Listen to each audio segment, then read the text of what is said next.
విహారం చేస్తున్నాయి. దీంతో భయాందోళనకు గురవుతున్నారు బస్తీవాసులు. ఎన్బీటీ కాలనీ నుంచి మా ప్రతినిధి రాజ్ కుమార్ మరిన్ని వివరాలు అందిస్తారు. నగరంలో కుక్కలు ఎక్కడ పడితే అక్కడ యథేచ్ఛగా సంచరిస్తూ ప్రజలకి హానికరంగా మారాయి. దాదాపు నగరంలో నివసిస్తున్నటువంటి ప్రజలందరికీ కూడా ఎక్కువ ఏదైతే సెమీ స్లమ్స్ ఉన్నాయో ఆ ఏరియాలలో కుక్కలు యథేచ్ఛగా సంచరిస్తూ ఎవరిపై పడితే వారిపై దాడి చేస్తున్నటువంటి పరిస్థితి. గత కొన్నేళ్లుగా కూడా నగరంలో చాలా మంది పిల్లలపైన కూడా కుక్కలు దాడి చేస్తున్నటువంటి పరిస్థితి ఉంది. దాదాపు మనం చూడవచ్చు ఇక్కడ ఎక్కడ పడితే అక్కడ ఇళ్ల దగ్గరలోనే కుక్కలు విశ్రాంతి తీసుకుంటూ మిగతా సమయాలలో ఎవరిపై పడితే వారిని కరవడానికి వెళ్తున్నటువంటి పరిస్థితి కూడా ఉంది.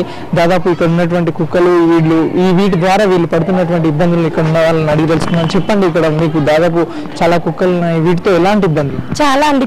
చిన్న పిల్లలు నడవాలన్నా కూడా ప్రాబ్లమ్స్ వస్తున్నాయి. ఇక్కడ ట్యూషన్కి వస్తారు పిల్లలు చాలా మంది, వాళ్ళకి కూడా ఇబ్బంది. ఒక పిల్లలు అయితే మా కళ్ళ ముందు ఖర్చున్నాయి. ఎంతమంది కాంపిటీషన్ వస్తారో వెళ్ళిపోతారని పట్టించుకునే వాళ్ళు లేరండి. అంటే జనరల్ గా జిహెచ్ఎంసీ వాళ్ళు వచ్చి అటు నుంచి వస్తారు, అది ఇటు నుంచి వచ్చేటప్పటికి అటు వెళ్ళిపోతారు, అటు నుంచి వచ్చేటికి వెళ్ళిపోతారు. ఇంకా దొరకట్లేదని వాళ్ళు వెళ్ళిపోతారండి. అంటే జనరల్ గా రాత్రి సమయాలలో వీటి అరుపులతో అలా ఏమైనా ఇబ్బంది ఉందా? చాలా, అసలు 12 గంటల వరకు నిద్ర. కొత్త వాళ్ళు ఎవరైనా వచ్చారంటే కూడా కిరాయి వాళ్ళు వస్తారు వెళ్తారు కదా, వాళ్ళకి కూడా అసలు కరుస్తూ ఉంటాయి చాలా వరకు. మేము చెప్తూ ఉంటాము కుక్కలు కరిస్తే జాగ్రత్త అని. మేము కొట్టినా మా పిల్లలు కూడా భయమే. అంటే వీటిని ప్రత్యేకంగా ఎవరైనా సాగుతున్నారు ఇక్కడ? అలా తిరుగుతూ ఉంటాయి. ఇక్కడ చికెన్ షాప్స్ వాళ్ళందరూ ఉంటాయి కదా, తింటారు అలాగే బతుకుతారు. అలాగే అవే ఉంటాయి. చాలా ప్రత్యేకంగా అన్నం అంటూ ఎవరు బెటరు, ఇంకా అవే ఉంటాయి. అలా తినేసి వచ్చి కుక్కలతోటి ఎప్పుడు నిరంతరం భయంతో ఉంటున్నామని చెప్పేసి చెప్తున్నారు.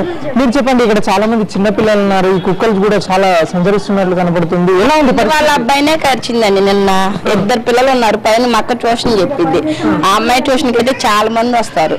వచ్చిన ప్రతి పేరెంట్ తోటి ప్రాబ్లం ఇది చెప్తేనేమో అది వాళ్ళ ఇంట్లో పెంచుతారు, వాళ్ళు పట్టుకునే వాళ్ళు వస్తారు కదా, వచ్చినప్పుడు వాళ్ళు ఆ కుక్కలు తీసి లోపల వేస్తారు కొంచెంసేపు, మళ్ళీ వాళ్ళు వెళ్ళగానే సేమ్ ప్రాబ్లం రొటీన్ అయింది. కాదే ప్రాబ్లం అనేది ఇంకా రొటీన్ గానే ఉంది. చాలా ఇబ్బంది పడుతున్నారా మీరు?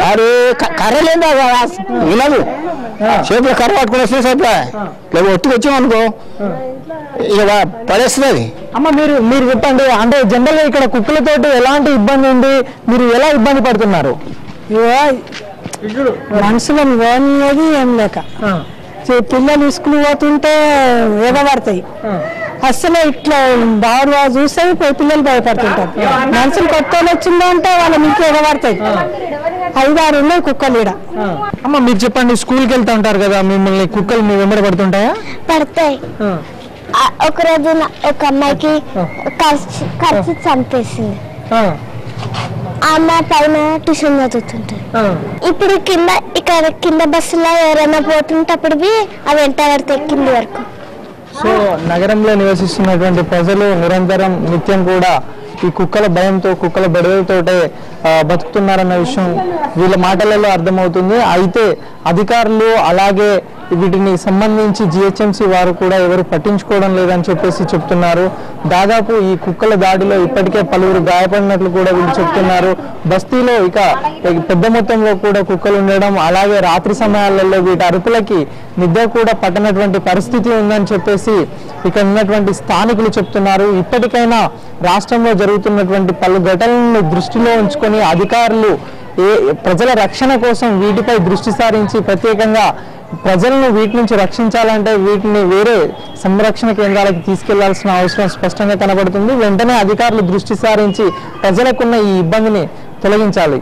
కెమెరామెన్ వరుణ్తో రాజ్ కుమార్, ఎన్టీవీ, హైదరాబాద్.